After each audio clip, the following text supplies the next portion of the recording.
for the third time today. I've just been so busy today, have not had the time to really just sit here and read. And so Monday, Wednesdays, and Fridays, I really do try and just make sure I do take at least a couple hours to sit. Whoa, it is working, and audio, video, everything's good to go. So, hey everybody, welcome to Coffee with Chloe in the afternoon. So, here today, it's 4 p.m. It's a rainy afternoon, and I'm a bit tired. I was up a little too late watching the end of Demon Slayer with Bianca last night. So, and then I think I was watching TikToks or something. I don't know. No good reason to be up so late, but trying to keep at it. Usually I try and not go past 5 p.m., trying not to burn myself out, if that makes sense. But I am, over the next 4 months, doing research mainly for the Ethereum Protocol Fellowship. My project might be different than most people's, but this is all part of it. The idea being how to more efficiently onboard and educate those that wish to be cryptography engineers to support the Web3 ecosystem, blockchain ecosystem. But, the Ethereum blockchain, but other blockchains as well. So I'm taking notes. I'm not going to do too much of an intro. I'm just going to kind of get started. I'm going to try and finish chapter 2 in the next hour. Oh gosh, wish me luck. Chapter 2 is quite long, but it's a good one. It kind of finishes off the introduction. And chapter 3 really starts digging into some more complicated topics. So I'm hoping that I can move on to chapter 3 for Friday. I stream this Monday, Wednesdays, and Fridays at usually 10 a.m. if I can. So public key cryptography makes key management simpler. But Alice still has to find Bob's public key. So like I was saying, maybe a telephone book like we're used to now, or back in the day. How can she be sure it's actually Bob's key, though? So in a telephone book example, someone could just print the wrong key there. You don't know it's actually Bob, and not somebody else. Maybe Eve created a key pair and published the key while impersonating Bob. So maybe someone's trying to be malicious and went and published a Yellow Pages or a phone book with the wrong name for Bob, or wrong number for Bob. The general solution is to use a KPI, or a public key infrastructure. Let me just get public key infrastructure. The main idea is to have a central authority, which is the certificate authority. CA, whatever way you want to kind of write that. Okay, now how does this work in practice? So now we kind of know how public keys and private keys work, and now we're kind of showing how you can make these like verifiable phone books, I guess, so that when you want to message Bob, you actually know it's Bob who you're messaging, which is pretty cool in my opinion. Like, this is kind of what made me think that cryptography was so cool. For years, I couldn't put my finger on it, and this was kind of what it was. The fact that human beings can be out in a dangerous place, in a dangerous world, and reach out to each other, and actually know their messages are sent to the right person, know when they're receiving messages back, they're from the right person, and that's pretty cool in this world with 8 billion people on it, all saying and doing different things. So each user takes his public key to the CA and identifies himself to the CA. So each user takes their pub key to CA to self-identify. Sorry. Trying to do more full sentence type structure with my notes, even though I'm doing bullets.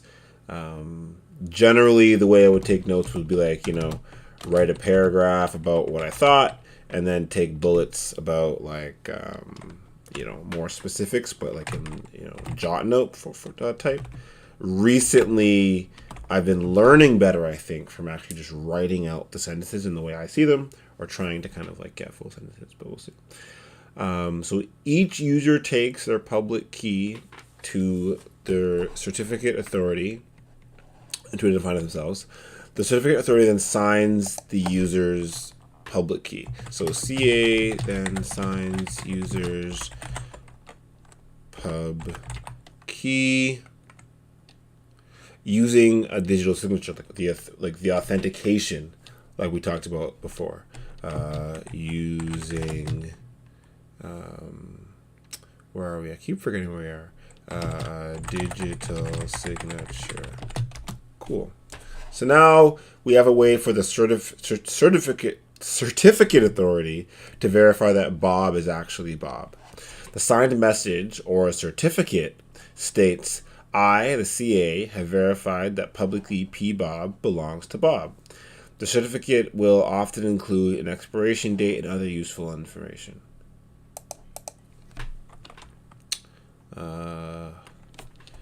I'm just gonna write here that P Bob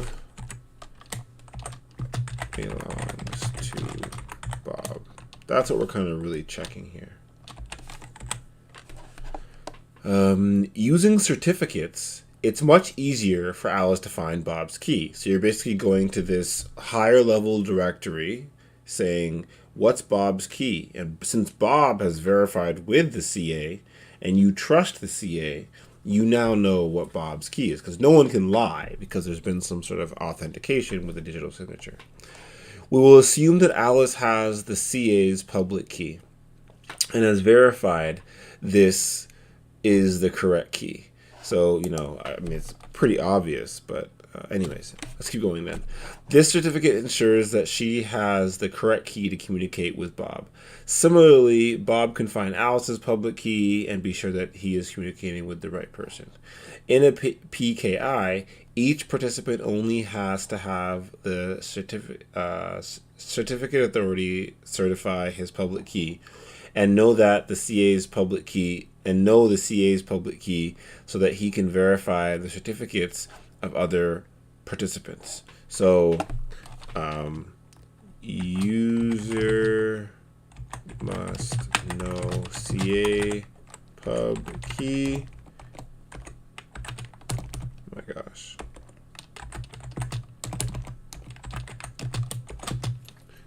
Where are we? Okay, so yeah, Alice would already have the certificate authority's public key.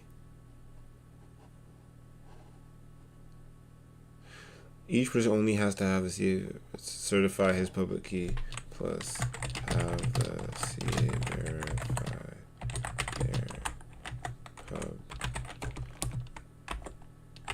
key. Which, this kind of seems obvious, because if you have the CA verify your pub key, obviously you know the CA's pub key, but and know the CA's pub key verifies the other payments. This is far less work than exchanging keys with every party he communicates with. That's the great advantage of a PKI. Register once, use everywhere. So, I mean, this is...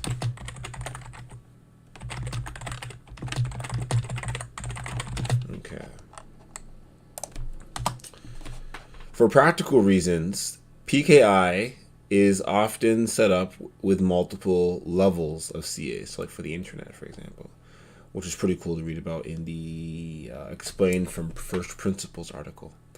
There's a top-level CA called the root, which issues certificates on the keys of lower-level CAs, which in turn certify the user keys.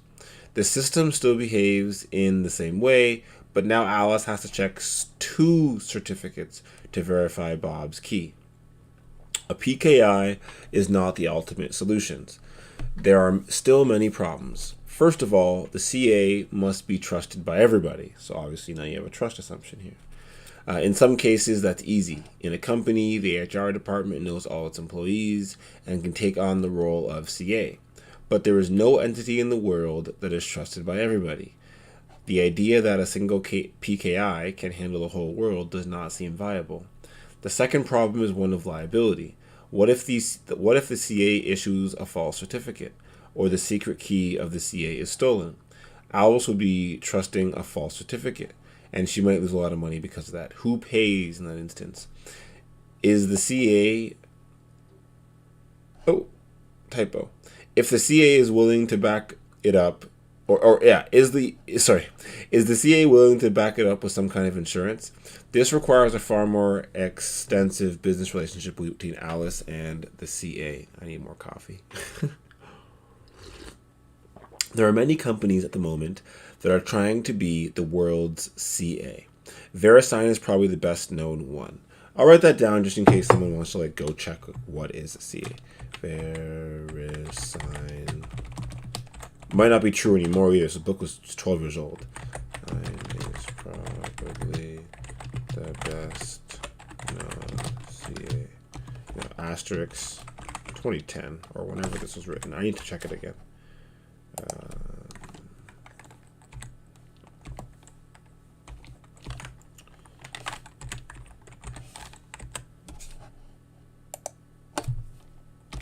Okay. However, VeriSign explicitly limits its own liability in case it fails to perform its function properly. In most cases, the liability is limited to $100. I think that's actually pretty important as well, just to understand limited liability. So, if they do something wrong and it, causes issues above $100, they're not liable for that. That's probably less than what we paid for the last order of books, transactions which were secured using certificates signed by VeriSign. So they're saying they used VeriSign to sign a transaction that was worth hundreds of dollars, but the actual security on that was only, valuing $100 of liability. So obviously, not, the most efficient way of verifying things alone. So that wasn't a problem because payment by credit card is safe for the customer. So if you get a fraud, you can just, tell the bank and get your money back. However, we won't be buying our next car using a certificate that VeriSign only backs with a $100 guarantee. Okay, simple enough. 2.6 tax. So this is actually, I'm glad. I like the fact that I'm going through everything at least 2 or 3 times in the book. At least 3 times, to be honest. Because this attack section is something that I think I just need to do a better job memorizing. And so having the notes for this will be super important.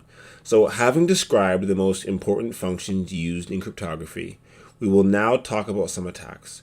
We will focus on attacks against encryption schemes here. There are many types of attacks, each with its own severity. So, attacks on encryption schemes. There are, are many types, each with its own severity. Oops.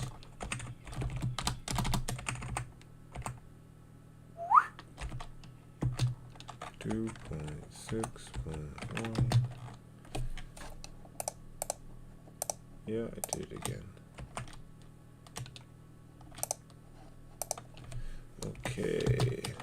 The ciphertext only model. That's not how you spell ciphertext. A ciphertext attack is what most people mean when talking about breaking an encryption system. Okay, so I'm just going to write that down. That seems relatively straightforward. Ciphertext only attack is what most people mean.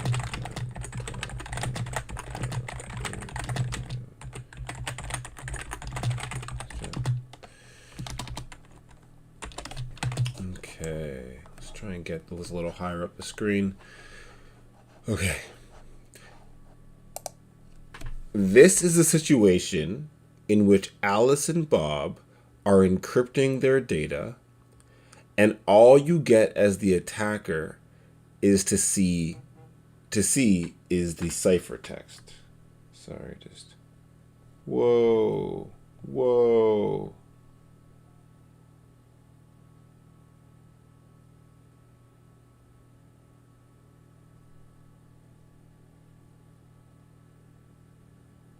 Sorry. Getting lots of emails and messages and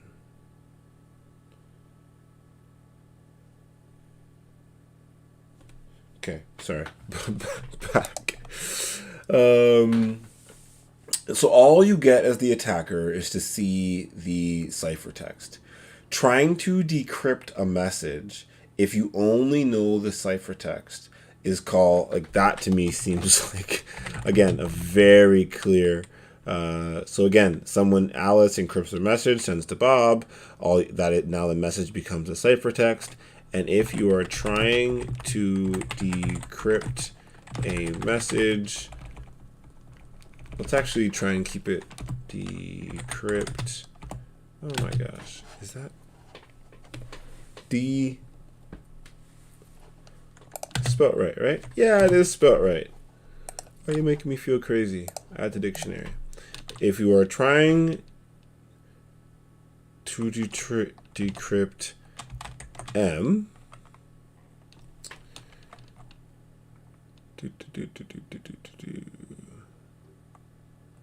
trying to decrypt M, if you only know C,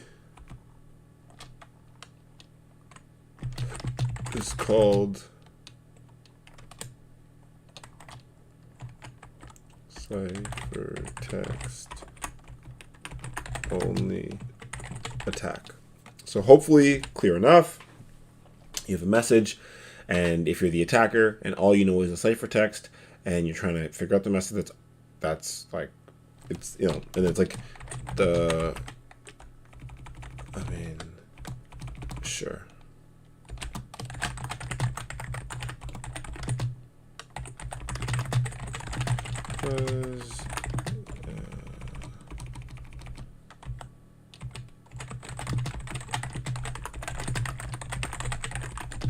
For the attacker, of course, but 2.612. So these can start getting kind of confusing, in my opinion, if like you're not used to reading through them, which I kind of know of these attacks. I haven't like studied them extensively.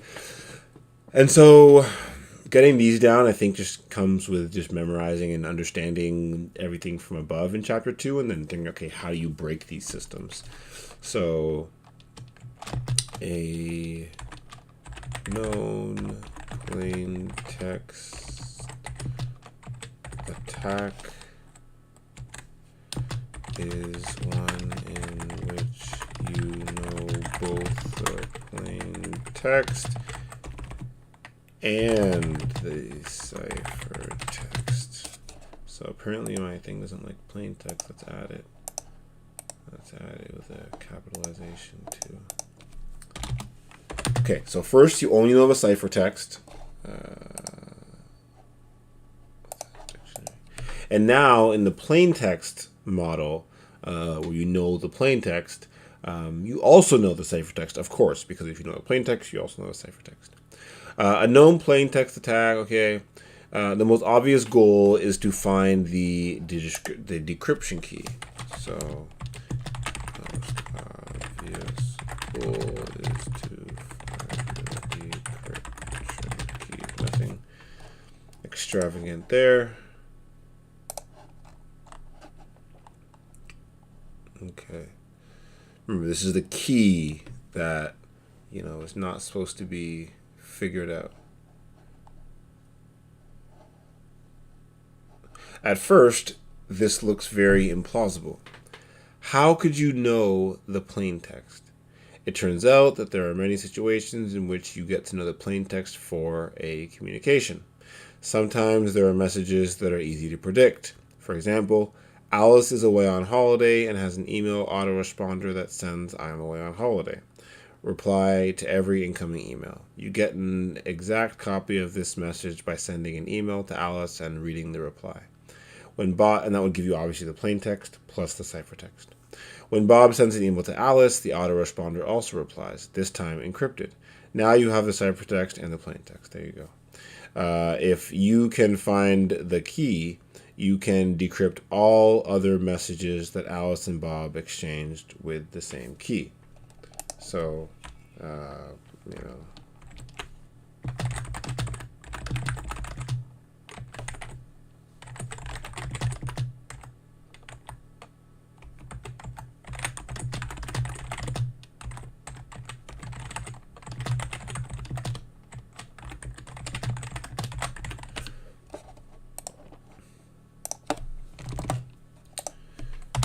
Okay. The latter part is important and bears repeating. You use the knowledge of some plain text ciphertext pairs to learn the key. So you know that a certain plain text matches with a certain ciphertext if you have enough of these pairs. The idea is that if you have enough of these pairs, you can use that knowledge to learn the key. And then use knowledge of the key to decrypt other ciphertexts, because again, once you have a key and then a ciphertext and all that stuff, you can decrypt the message. Another typical situation is where Alice sends the same message to many people, including you. You now have the plain text and the ciphertext of the copy she sent to everyone else. Maybe Alice and Bob are sending drafts of a press release to each other. Once the press release is published, you know the plain text and the ciphertext. Even if you don't know the entire plain text, you often know a part of it. Emails will have a predictable start or a fixed signature at the end. The header of an IP packet is highly predictable. Such predictable data leads to a partially known plain text. And if we classify this under known plain text attacks, If we classify this under known plain text attacks, a known plain text attack is more powerful than a ciphertext only attack. So more powerful than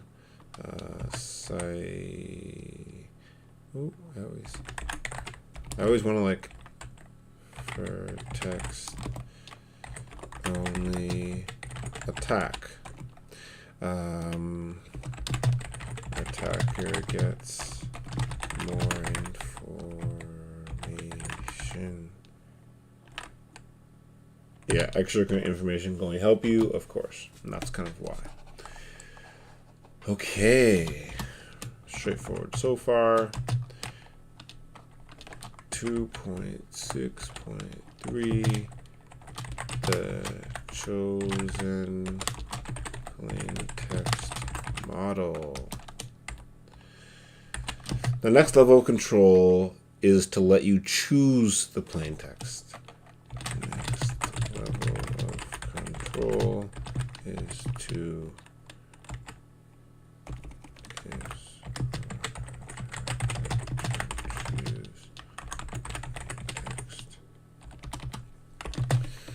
This is a more powerful type of attack than a known plain text attack. So instead of just knowing what the plain text is going to be, now you can choose the plain text, which is obviously more powerful because, for example, you can submit like 0 and like 1 and see like what happens in these like basic cases and start seeing what happens. So you can choose any number of plain texts and get the corresponding ciphertext. So attacker. I should start using like the symbol for attacker. I forget what it is, and I'm not going to use it today. But eventually, I'll start using the symbol for attacker, because they have all these really good symbols for like a general attacker and like global attacker. Anyways, we can define them and use them when we update these notes eventually. So, what happens?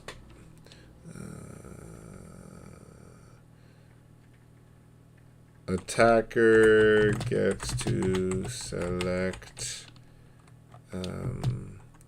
specially prepared plain text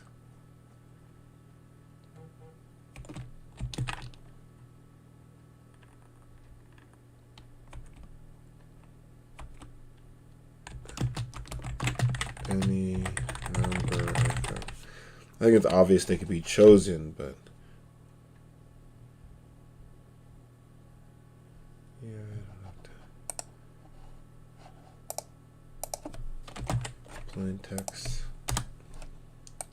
which is not good. Plain, yeah, act dictionary. Okay. Again, this is not unrealistic in practice. There are quite a large number of situations in which an attacker can choose the data that is being encrypted. Quite often, Alice will get information from some outside source, for example, one that can be influenced by the attacker. So if Alice is going to receive information that's being influenced by Eve or some attacker, then there could be a chosen plain text. And then forward the information to Bob in encrypted form. So, for example, if someone knows that I'll forward a funny meme to someone, well, they can choose the plain text of that meme and then know that I'll forward it to someone else and they see the ciphertext. So, that's a basic example, but yeah. For example, the attacker might send Alice an email that she knows Alice will forward to Bob. Chosen plaintext attacks are not unreasonable in any way. A good encryption algorithm has no trouble withstanding a chosen plaintext attack. Be very skeptical if anyone ever tries to convince you that a chosen plaintext attack is not relevant to their system. There are two variations. Okay, so there are two variations to this attack. Oh my gosh. There we go. There are two variations to this attack. Okay.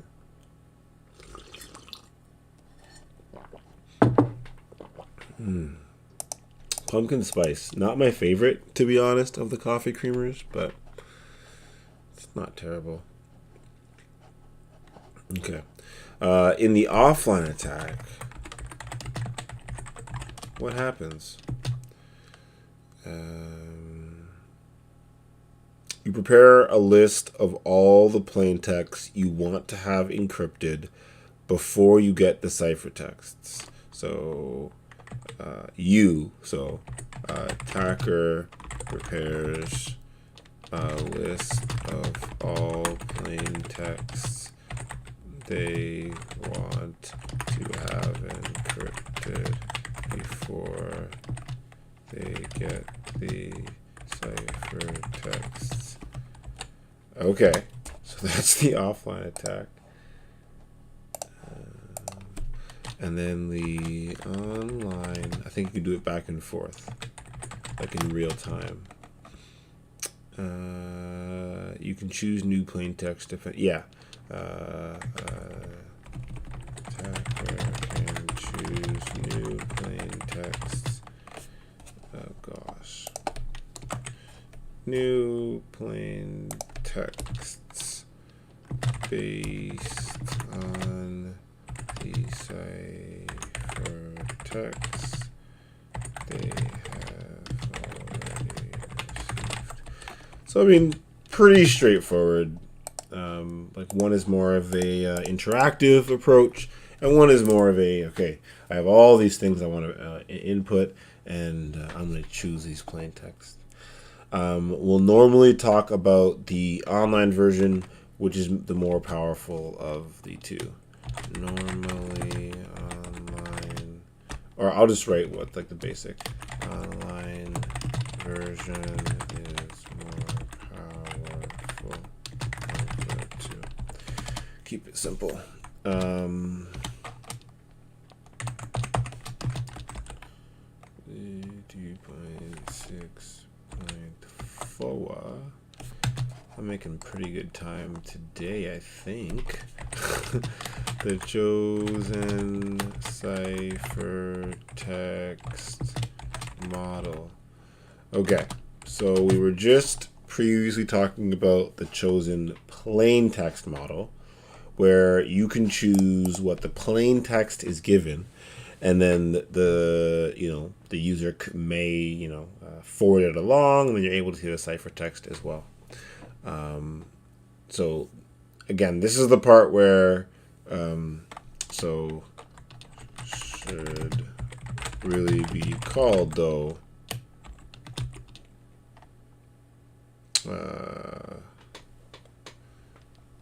the chosen ciphertext and plain text attack. And maybe this just clarifies it right away, what's happening here. In a chosen plain text attack, you get to choose the plain text value. In a chosen ciphertext attack, you get to choose both. Attacker gets to choose both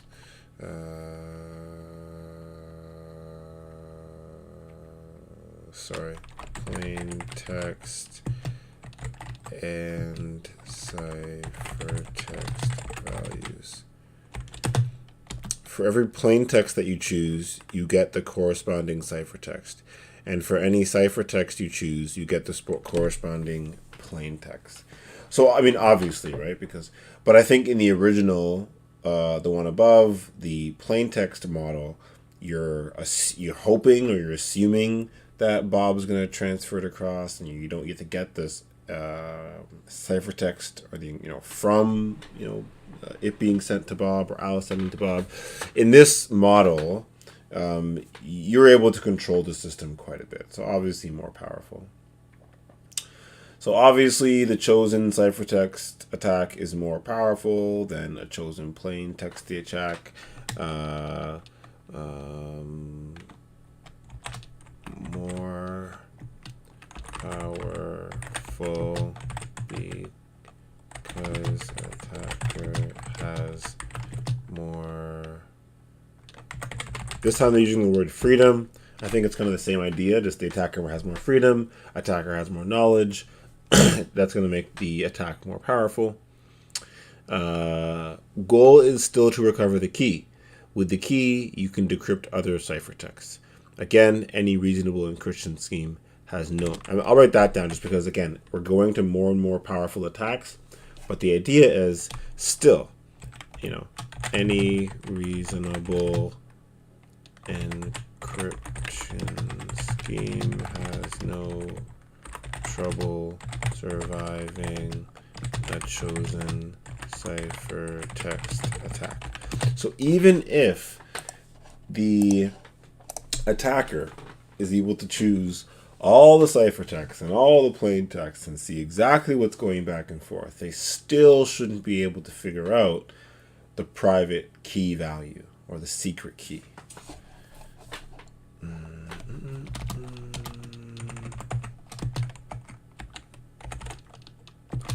The distinguishing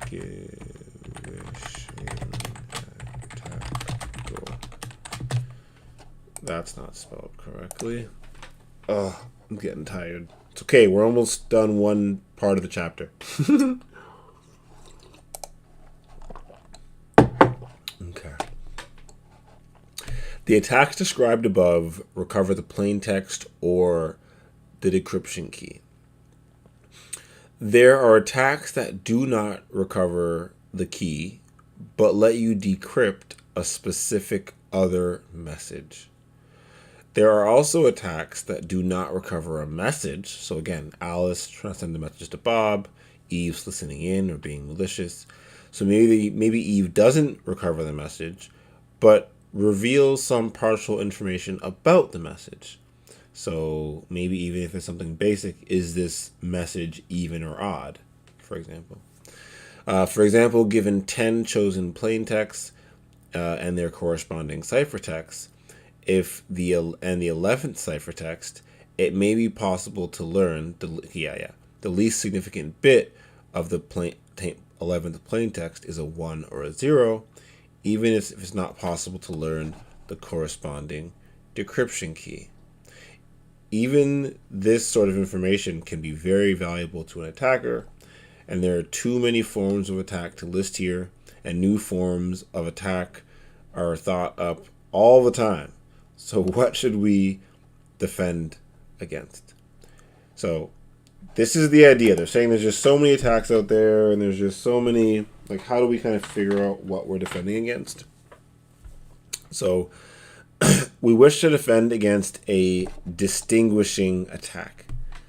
So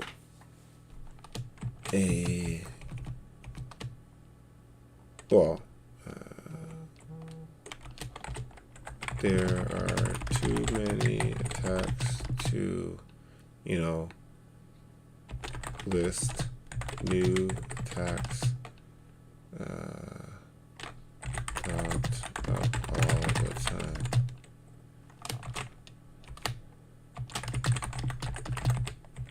And against a distinguishing attack. Okay, then trying to be simple. A distinguishing attack.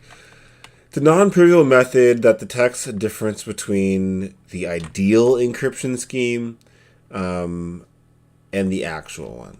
So basically, some way of, breaking the encryption in a simple way. So, yeah, again, like the definition, I usually try and still have definitions be italicized. Any non-trivial, which again is its own definition, method that detects a difference between the ideal encryption scheme and the actual one. I mean, in my opinion, this is still kind of a bit vague as like a specific description, but we're going to keep, yeah, it's probably all sounds very confusing right now. Yeah, it is a definition. I might want to, this is one of those things that I think I'd want to add to, because like I don't think it really gives me as a reader like that much comfort in what a distinct, like I know now what it is after reading it a couple times and going back, but like, yeah. Of course, we will have to define what an ideal scheme is. And yeah, this all probably sounds very confusing right now. We haven't defined what an ideal scheme is yet. We will begin to clarify this in the next chapter, which is, again, I've already read the next chapter, which is why I'm starting to understand all this stuff. Isn't this all rather far-fetched? Well, no. Our experience shows that you really want your building blocks to be perfect. Some encryption functions have imperfections that cause them to fail the distinguishing attack definition. But other than that, they are perfectly satisfactory. See, that doesn't even make sense. Perfectly satisfactory, except for they fail the distinguishing attack definition. Every time you use them, you have to check that these imperfections do not lead to any problems. That sounds scary. In a system with multiple building blocks, you also have to check whether any combination of imperfections leads to problems. This quickly becomes unworkable. And in practice, we have found actual systems that exhibit weaknesses due to known imperfections in their building blocks. Okay, so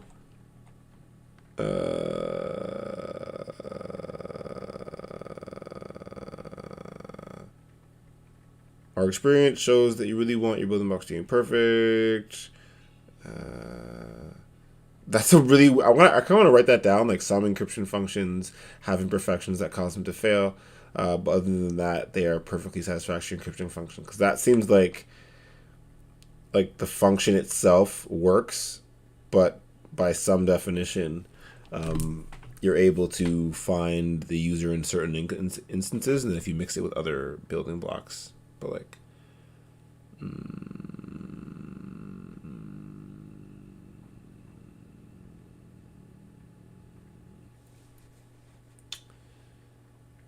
I want to get like a better way of like writing this down.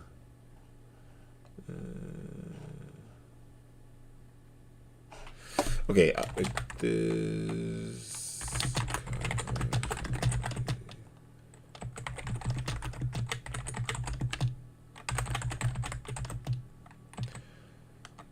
Maybe this helps clarify the definition.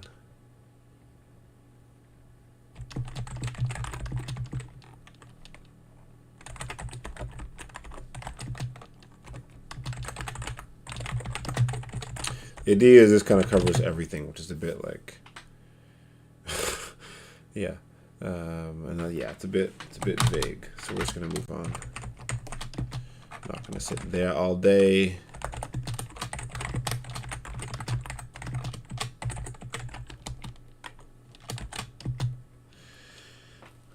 So far we have mostly talked about attacking encryption functions.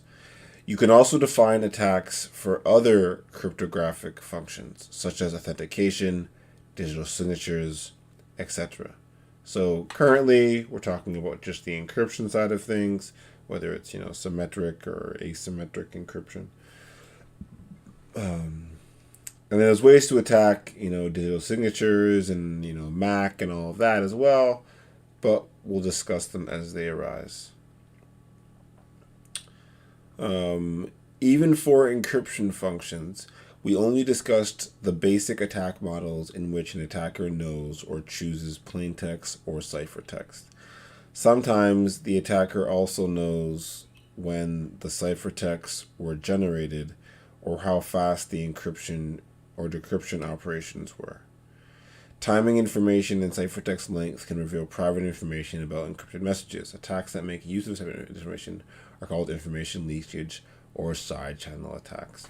So, I mean, in this, there honestly isn't much to take down, in my opinion. It's kind of covering other types. But attackers can, attack, for lack of a better word, other cryptographic functions.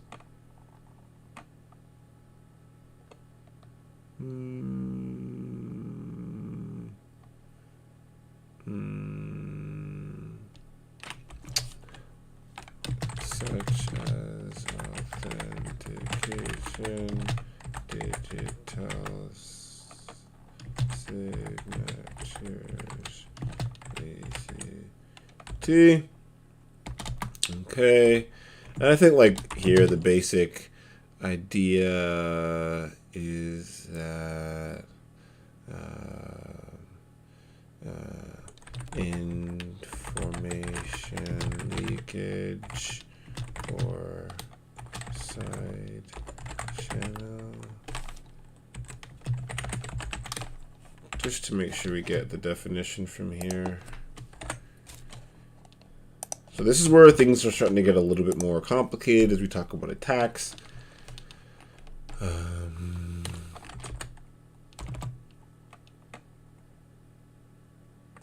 Attacks that make use of additional information revealed from ciphertext length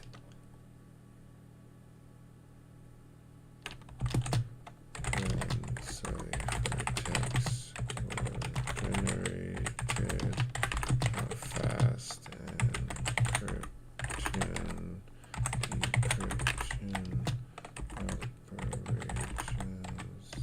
were.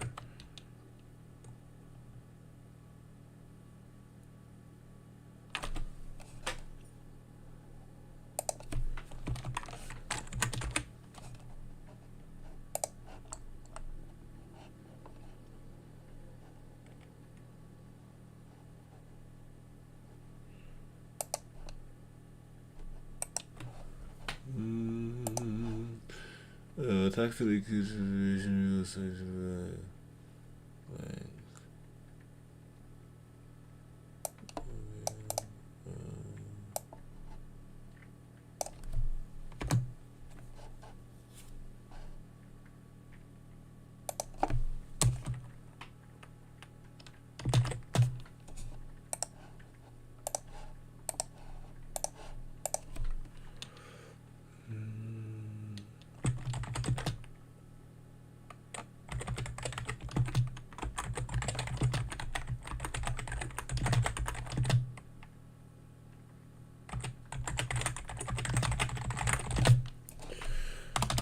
Okay. Attacks. Okay. Under the hood.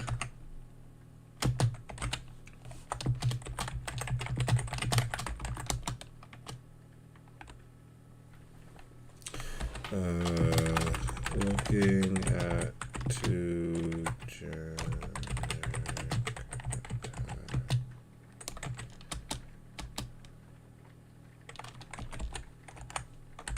So now we're going to look into two actual attacks. It's relatively straightforward, but now we're getting into actually seeing how this all comes together and how this all works. Birthday attacks. Birthday attacks are named after the birthday paradox. So that's, you can just Google that.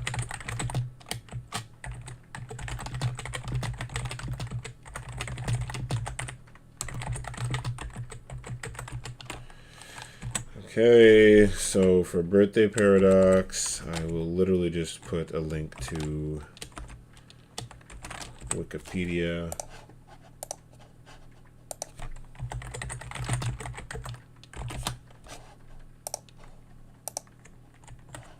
Oh, they call it a problem. Cute.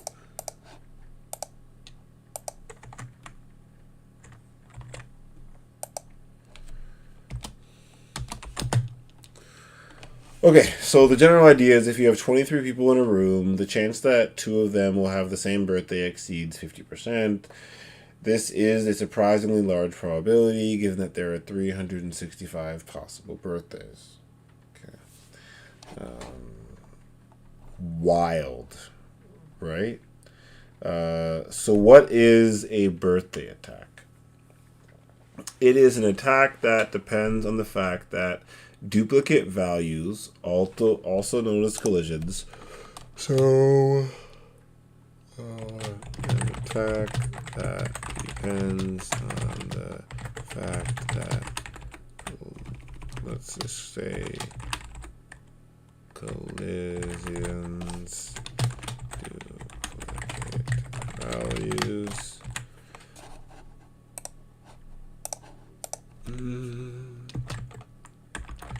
Appear much faster than one would expect. I mean, yeah, it's just saying that you wouldn't expect this to happen, but it works with math, and so they call it a paradox or a problem.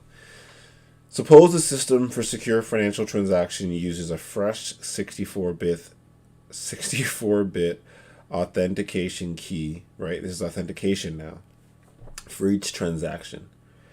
For simplicity, we assume that no encryption is used. So again, no encryption, just authentication. Hopefully it's clear the different things now. There are 2 to the 64 equals 18 by 8 to the 18, or 18 billion possible key values. These kind of numbers always stagger me when you 2 to the 64 seems like a totally normal number. And then whenever you write it out, I'm like, oh, 18 billion, cool. Possible key values. So this should be quite difficult to break, right? Wrong.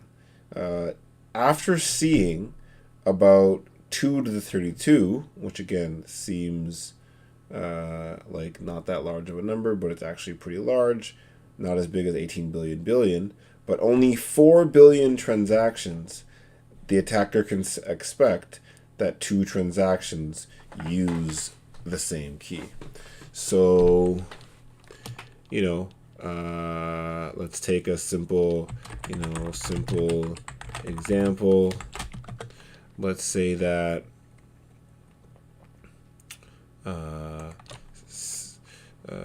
64-bit encryption used.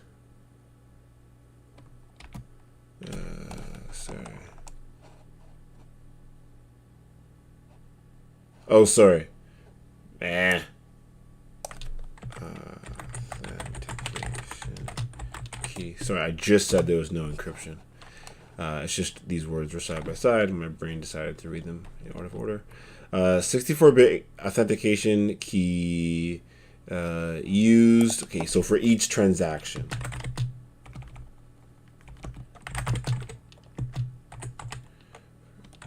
I didn't want to use a new line. For each transaction. So hopefully that's clear. Every single transaction has a new key. But there's only a certain amount of possible keys. This many. So that means there is 2. Let's actually try and use my... So there's 2 to the caret 64. And I will put this part because it blows my mind. Oh, shoot. I know how to do this now, though. Whoops. Haha. 2 to the 64. Oops. Equals 18. I wonder how you use the dot. Okay, let's do this. Equals... I don't think I need another bracket.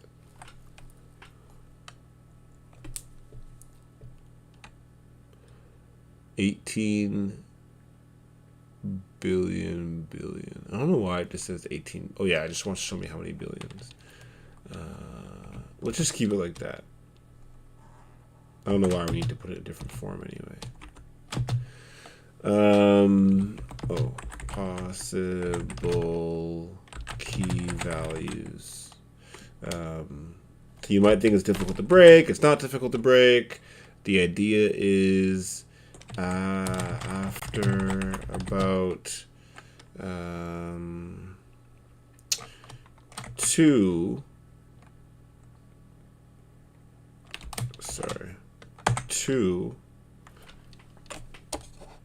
That's going to bother me.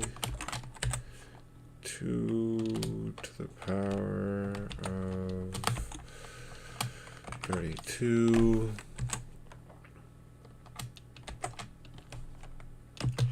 Transactions the attacker can expect. Not even the attacker, but anyone can expect a collision. Or, you know.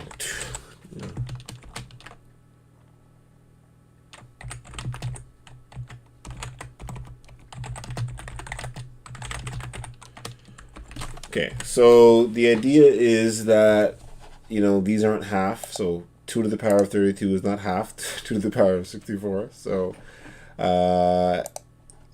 way less actual transactions have to go through than the actual possible keys to find a collision. And it only takes 1 collision to break the security of the cryptography.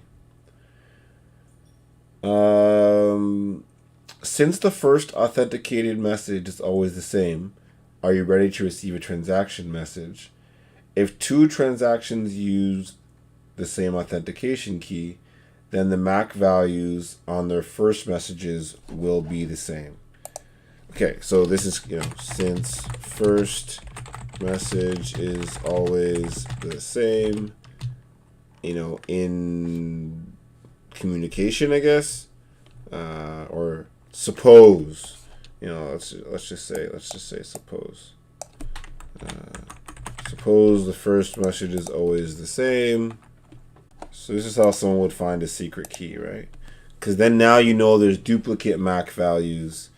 By knowing these 2 keys are the same, the attacker can now insert the messages from the older transaction into the newer transaction while it is going on. So, I mean, I guess not the worst thing, but if you looped over, you could, you know, so attacker could replace new,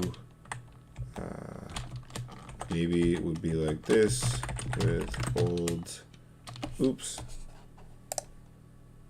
So from my understanding, right, you're going to replace this new message M prime with the old message M, or I guess any other message. Wait, let me.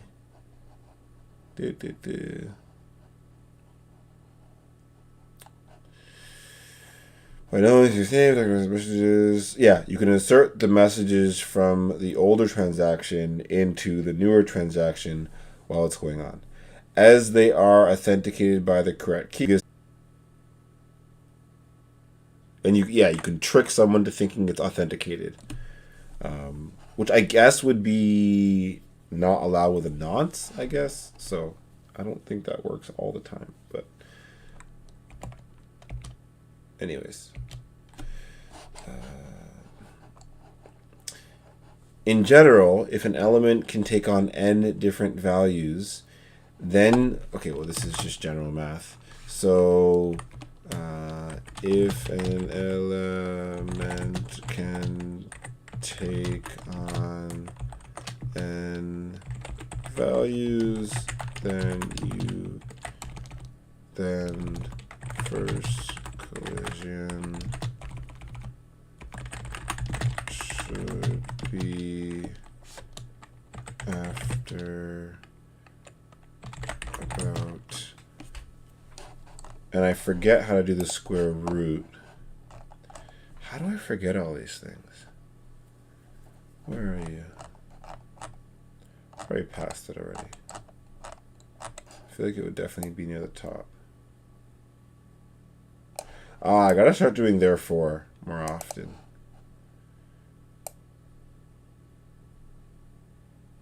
Sorry, I'm getting so square root.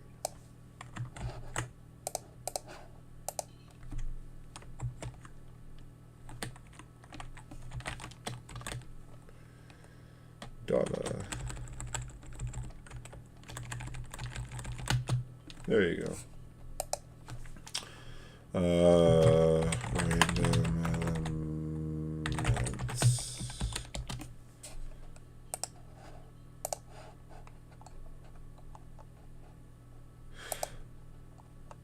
I need to like go through my notes and see if they make sense if you read it by itself. I'm not even sure. I'm literally just taking notes for myself, but I haven't actually I had to go back through it again and then try and update some of these notes into actual like up-to-date answers to some of the questions. But anyways, we're leaving out the exact details here, but square root of n is fairly close. For the birthday paradox, we have n equals 365.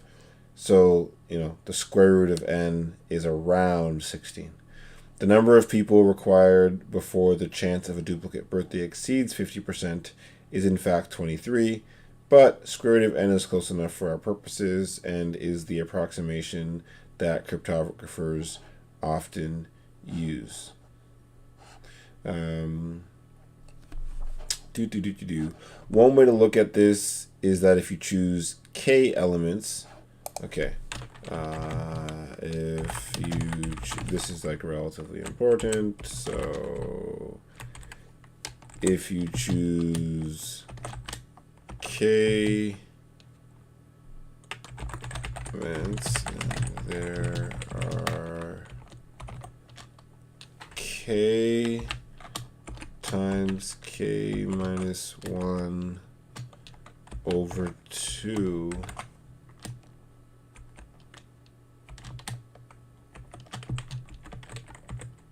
pairs ends, each with a 1 over n chance of being a pair of equal values. Okay, so if you choose k elements, right,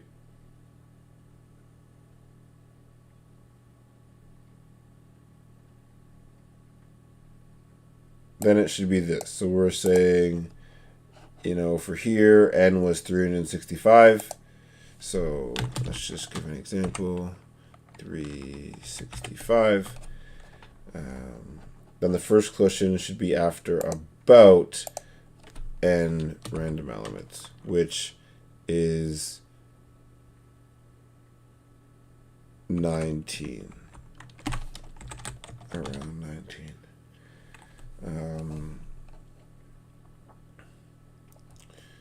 Okay, so if an element of 365, the first collision should be after around square root of n, which is around 19 elements.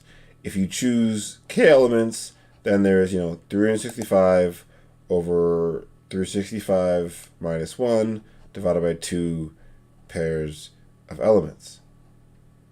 Or sorry, multiplied 365 multiplied 365 divided by 2 pairs of elements, each with a 1 over n. So here, 1 over 365, chance of being a pair of equal values.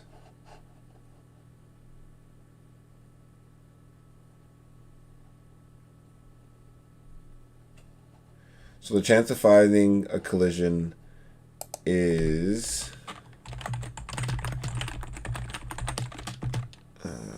well, again, close to.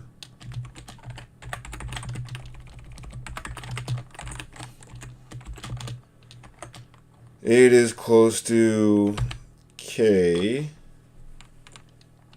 This part does confuse me a little bit. I'm not gonna lie.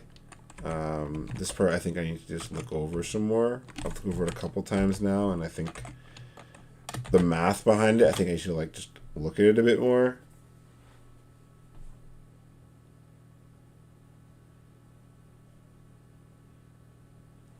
So chance of a collision is close to, I guess, 1 over n, each of which when k equals k multiplied by k minus n over 2n. Yeah, I'm going to look at the math on Wikipedia again for a second, but it's all there, so. We're close. We're close. Okay, so I'll finish on Friday. One thing I do want to get done for now, though. Oh, I should finish meet in the middle attacks just to get this chapter done. So let's 2.7.28 in the middle. Okay, they're the cousin to birthday attacks. Together we call them collision attacks. So, it's a cousin of birthday attacks together called collision attacks. Okay, and how does this one work? There are more common and more useful. Instead of waiting for a key to repeat, you can build a table of keys you have chosen for yourself. So more common and more useful. Instead of waiting for a key to repeat, try and keep it simple. Let's go back to an example of the financial transaction system that uses a fresh 60-bit key. So let's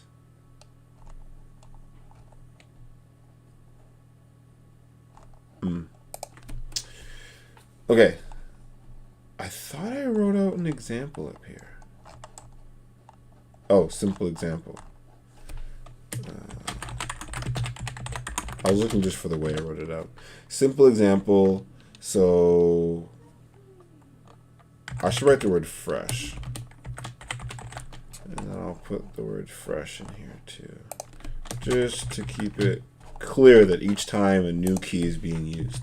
64-bit key to auth each transaction. I should write it all out, but By using a meet in the middle attack, the attacker can break the system even further. Here is how he does it. He chooses, okay.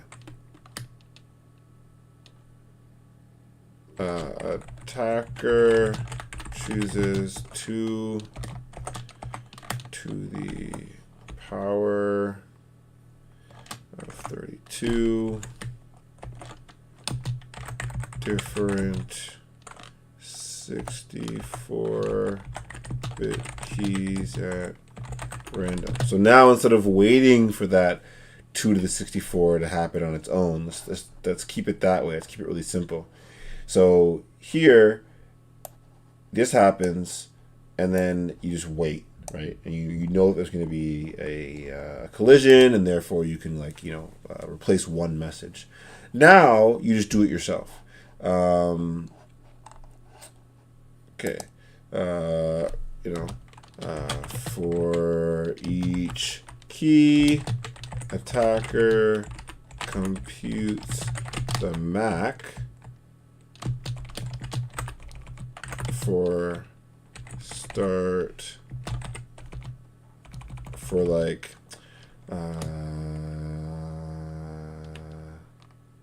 let's just keep it simple then.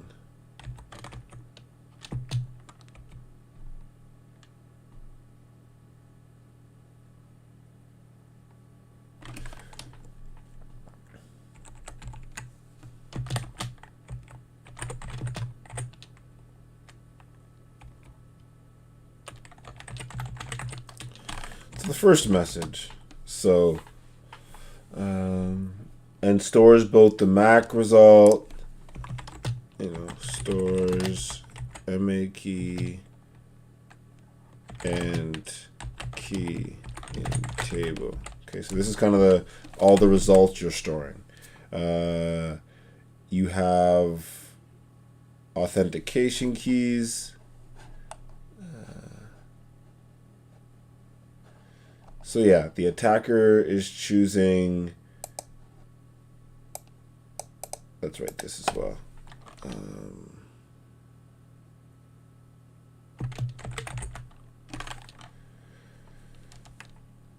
Doesn't really matter, but yeah. Attacker chooses these different keys. For each key, the attacker computes the MAC and the M, stores the MAC and the key in the table.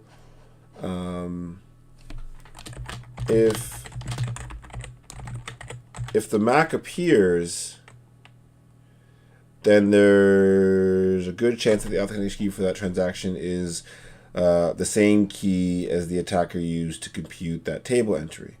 And that key value is stored right alongside the MAC value in the table. Now that the attacker knows the authentication key, he can insert arbitrary messages of his choosing into the transaction. The birthday attack only allowed him to insert messages from an old transaction. Okay, so as the attacker is doing this, so as you're kind of running through all these transactions, if the MAC appears in the table, high chance the auth key for that transaction is the same as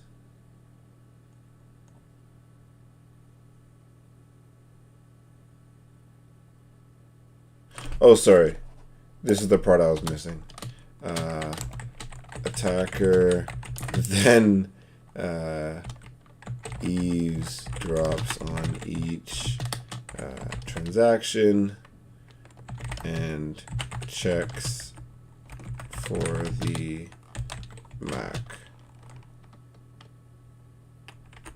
of, just to try to make it clear, like they're checking the MAC of the first message. So you would compute it, then you start eavesdropping, and then if you see it, there's a high chance it's the one that as the attacker computed. Okay, so the attacker computed something, they eavesdrop. If they see something show up, they know it's computed. and now they can compute the the actual authentication key.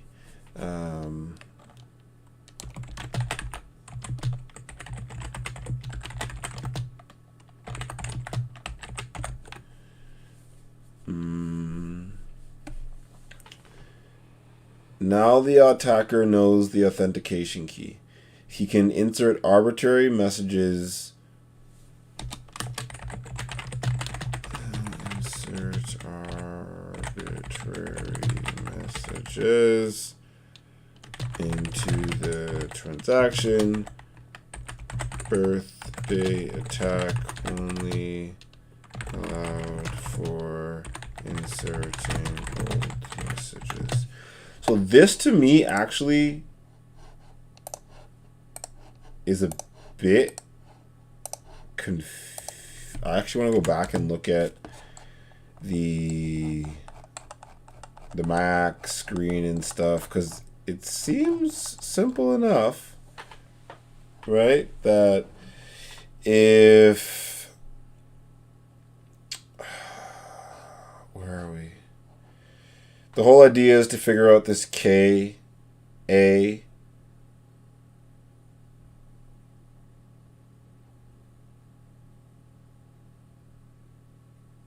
trying to figure out the authentication key.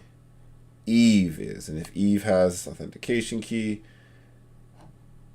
so in the, this is actually what I needed.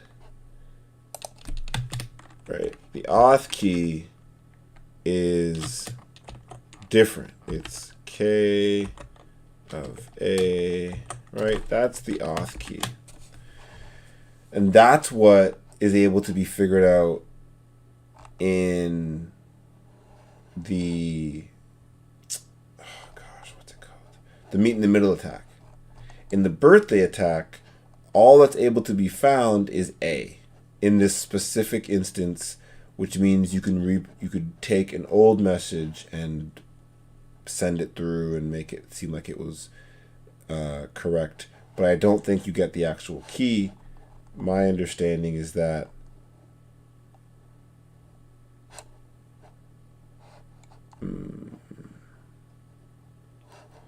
let's see exactly what it says, just so that I'm distinguish attack, birthday attacks.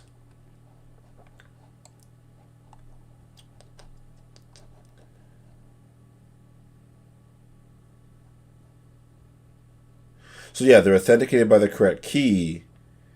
The bogus messages are accepted. The two transactions using the same authentication key. The MAC values are also the same. So you can insert the old transactions into the new transactions, which means the message. Anyways, we're there. We don't have to go through all that. Let me just finish off meet in the middle attacks. I think my notes aren't perfect for what was above, but not terrible. Some math to take, and then we're good. How many transactions does the attacker need to listen to? Well, he has pre-computed the MAC on 2 on 1 in 2 to the 32 of all the possible keys. So anytime the system chooses a key, there is a 1 in 2 to the 4 billion chance of choosing one that he can recognize. So after about the same amount of transactions, he can expect a transaction that uses the key he pre-computed the MAC for. A total workload for the attacker is about 2 to the 32 steps for pre-computation, plus listening to up to 2 to the 32 transactions, which is a lot less the work than trying all 2 to the 64 possible keys. The difference between the birthday attack and the meet in the middle attack is that with the birthday attack, you wait for a single value to occur twice within the same set of elements. In a meet in the middle attack, you have 2 sets and wait for an overlap between the 2 sets. In both cases, you can expect to find the first result at around the same number of elements. A meet in the middle attack is often more flexible than a birthday attack. Let's look at it in a more abstract way. Suppose that we have n possible value. I think, how did I write it here? I just wrote it out. So suppose n possible values,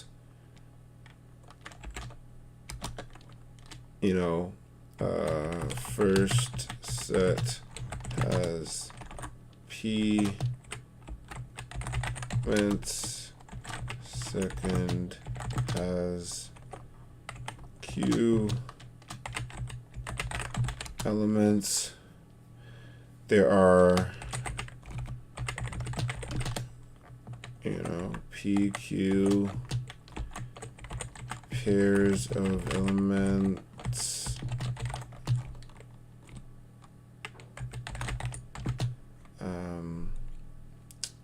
and each pair has each pair has a 1 for n chance of matching. Okay, we expect a collision as soon as, so collision expected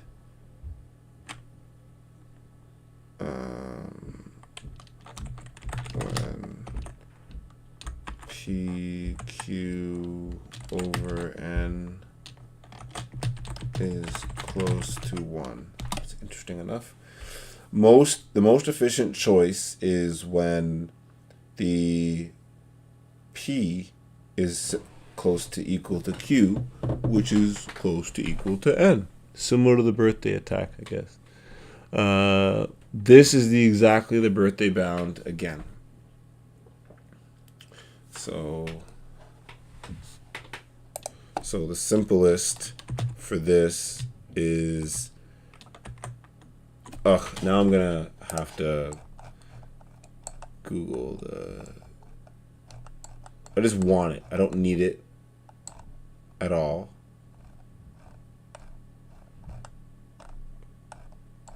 But I want it. I want it.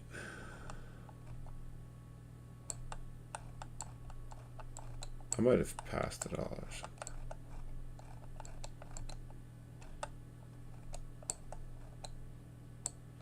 Or not even got to it, or it's not even on the screen.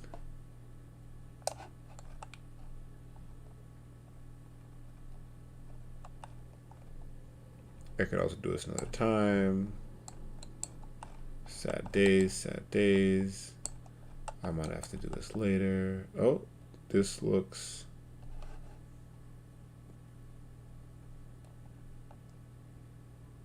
so many arrows. So many lines. I do not see the arrow or line that I'm looking for. Oh, these arrows and lines look...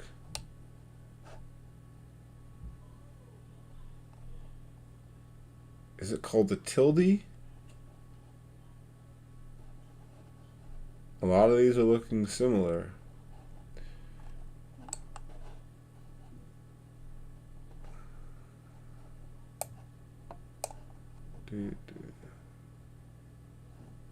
Sim. So I need a double sim. Colon sim. Sim. Oh, it's probably a prox.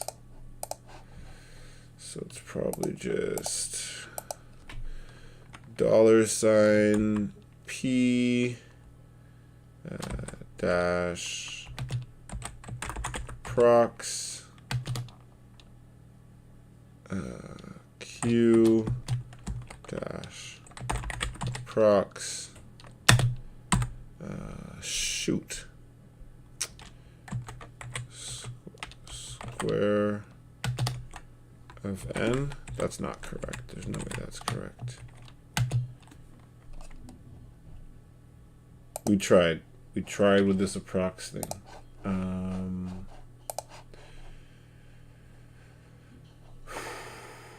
Where are we with this approx? I'm not even sure it said approx. I just guessed. Yeah. Why don't you like me? Let's change this first. Oh, I am doing it the wrong way around. Silly me, silly me. Okay, so it should look better. And then I already figured out how to do the square root. So it should be right here. SQRT N. SQRT, and then I need to move that around. Perfect. Okay. The meet in the middle attack provides extra flexibility. Sometimes it's easier to get elements for one of the sets than it is to get elements for the other set. The only requirement is that PQ be close to N. You could choose P, where N is 1/3 and Q, or N is 2/3 and it equals to around 1. That's fine.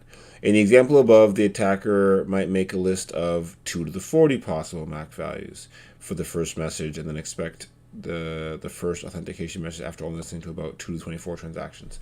Basically just saying that the attacker can do more work up front and listen to less messages, but the average should be around the same for how long it takes. And it should be the same as the birthday attack in practice. But again, it can be more flexible, so it's more useful or more powerful in that sense.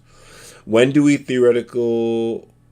theoretical analysis of how easy a system is to attack, we often use the square root of n size for both sets, because this generally minimizes the number of steps the attacker has to perform. It also requires a more detailed analysis to find out whether the elements of one set might be harder to get than the elements of another set. If you ever want to perform a meet in the middle attack in real life, you should carefully choose the sizes of the sets to ensure PQ is similar to N, approximately N, at the least possible cost. Okay, let me get Friday's stuff set up. So 2.8 security level. Okay, and I wanted to just get the exercises set up. I know that we're not there yet. Chapter 2, I might just put 0.11 so that I know, whatever. I thought I already... Oh no, I just read them. I didn't actually do them. Okay. Consider Kirchhoff's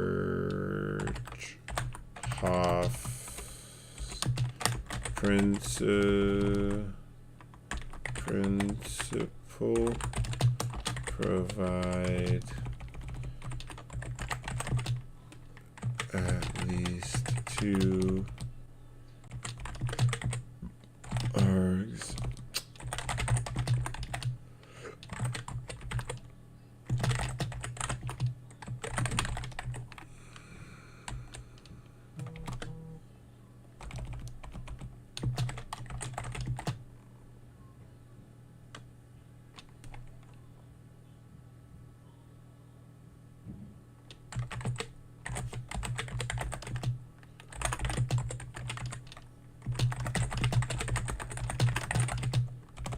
of the principle.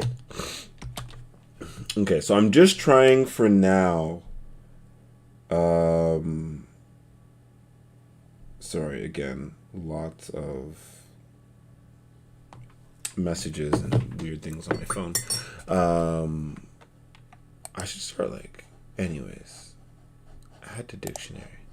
So I'm just trying to get the questions down for now. Eventually, I will start doing the answers as well, but not specifically like today. I'll do that off camera probably for Tuesdays and Thursdays as well. I'll be doing the exercises. So 2.2. Suppose Alice and Bob are sending emails to each other over the internet. They're sending these emails from their laptops, which are connected to the free wireless networks. This system and what they might be able to accomplish. And then 2, describe how Alice and Bob might be able to defend. And I think after knowing about a little bit of cryptography attacks and some ways to mitigate with authentication and encryption, they're looking for general ideas for now, I'm pretty sure. Describe how Alice and Bob may be able to defend against each. Okay, yeah, I don't care about that at least. So 3, consider a group of 30 people who wish to establish pairwise secure communications using symmetric key cryptography. How many keys need to be exchanged in total? So last time we did this, it was what, 20 people divided by 2. There you go. So this time it should be, 30 times 29 divided by 2. Should be that much number. So I might even just write that one down because it's really straightforward. 435.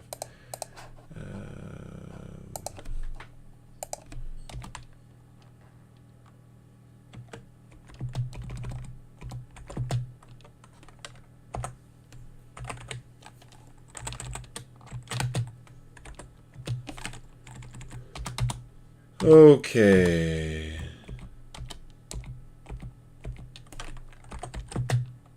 Four. Okay. Suppose Bob receives a message signed using a digital signature scheme with Alice's secret signing key. Does it prove that Alice saw the message and chose to sign? Obviously no.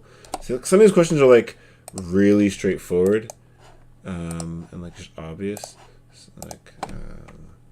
So for that one, maybe I will just answer because no. Okay, suppose that PKIs do not exist. Suppose Alice obtains a public key P that purportedly belongs to Bob. Suppose Alice obtains a public key P that supposedly, that's why they used that word, purportedly belongs to Bob. So how can Alice develop?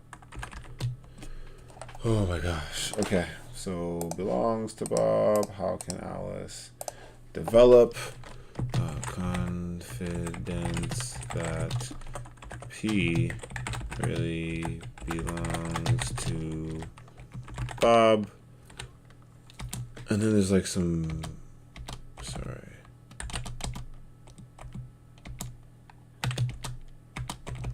What do I have to do again? I have to like do that and then do that. What the flipper jacks?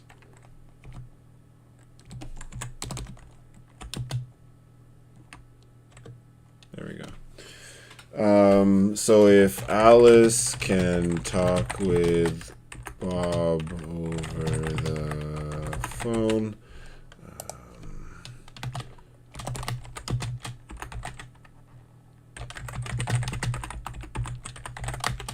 Alice can talk with Bob over the phone. We're almost done. Alice can talk with someone else she trusts over the phone, and Charlie, and they have already verified that P belongs to Bob. I'm not sure if they're asking for some sort of like, because this is like what, authentication then? So what, try to find like being able to send over some authentication key that would prove, over the phone. Some message maybe that you could sign and then only this person would be able to retrieve it.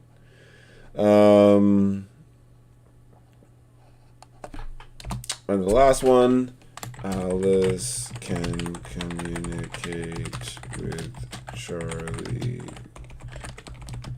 via email, and Charlie has already verified that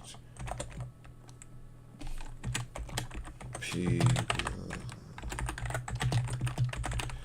Honestly, I'm not sure what the major difference is with talking to Charlie over the phone or talking to Charlie over email.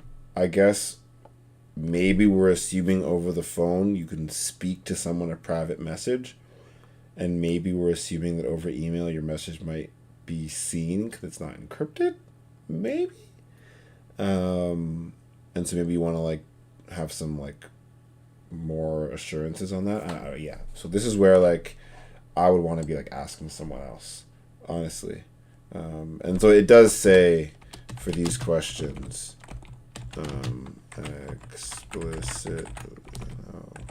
explicitly state any additional assumptions. Okay. So now for number 6.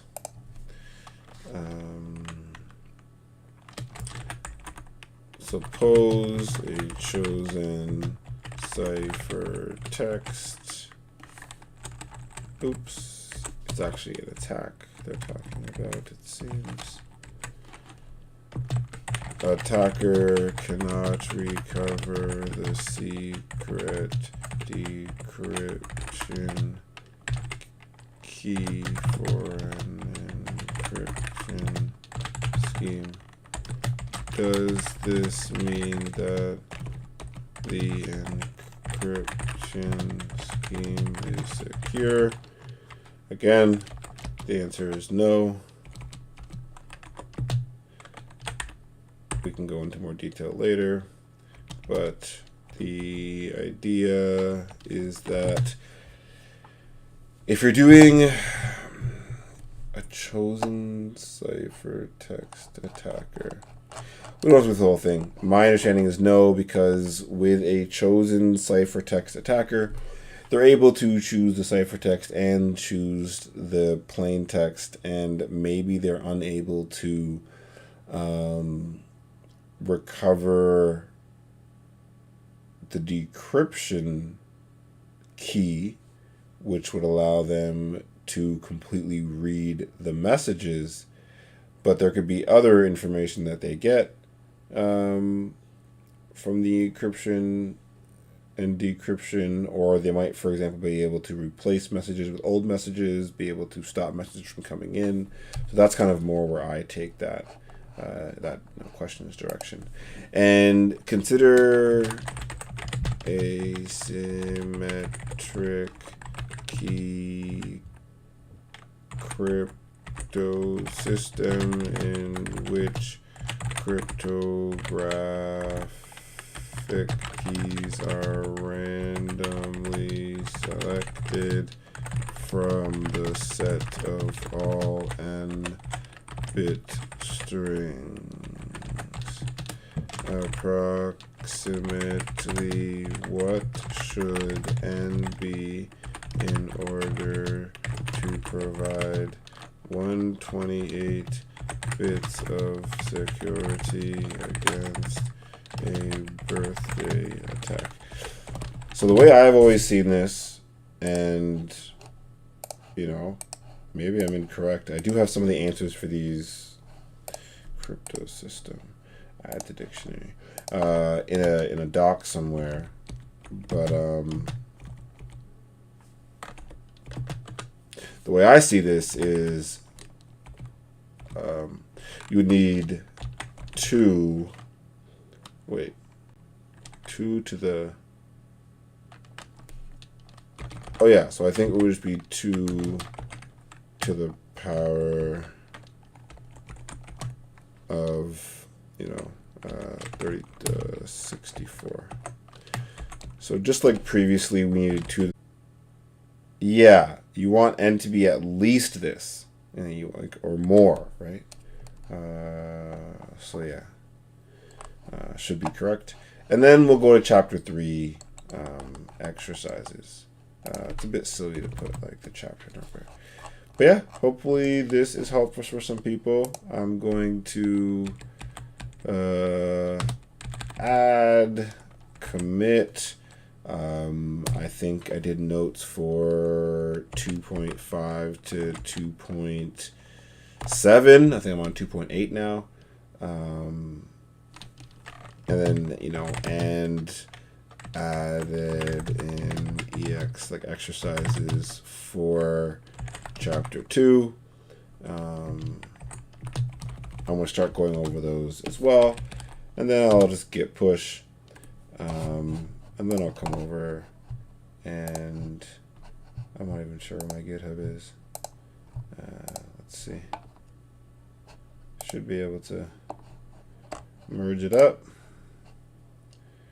And then everything should be live on the internet. Have some more work to do with this, and I have a lot of work to do on the exercises, to be completely honest. Okay, so they merged. We can now delete the branch. And I am done for the day. So tomorrow I am going to do my best to... I did want to keep finishing this first chapter in 02 prod in Rust. I'm not sure I have the time, honestly. This crypto engineering text is kicking my butt. And so what I think I want to focus on tomorrow, I have a really busy day, but getting through more of the reading, to be honest, and here on the exercises, I want to write out all the chapter 3 exercises for tomorrow, and maybe not start working on them yet, but just start organizing like what my answers might look like, what they might be, where I might get some help for the answers, and work with Thor as well, my mentor, on that. So much longer stream than I thought it would be, but I'm glad I got this much time in. I still do have to finish chapter 2, the notes, and I am currently, I think, done chapter 3. Where am I on? Let's see. I'm currently on 3.6. Oh yeah, I'm on the exercises for chapter 3, which are very, very difficult. So I'm going to write those exercises in. Actually, like I already know, for example, that for chapter 3, the first question is, how much space would be required to store a table, table for an entire idealized block cipher that operates on 64-bit blocks and has 80-bit keys. So hopefully this is kind of explaining what some of the other questions might be like for chapter 3. And then hopefully going to be doing some streams actually going over some of the questions. But honestly, for now, trying to go through the notes, trying to read, trying to get these questions written down, and then working on them on my own time. So see y'all Friday probably.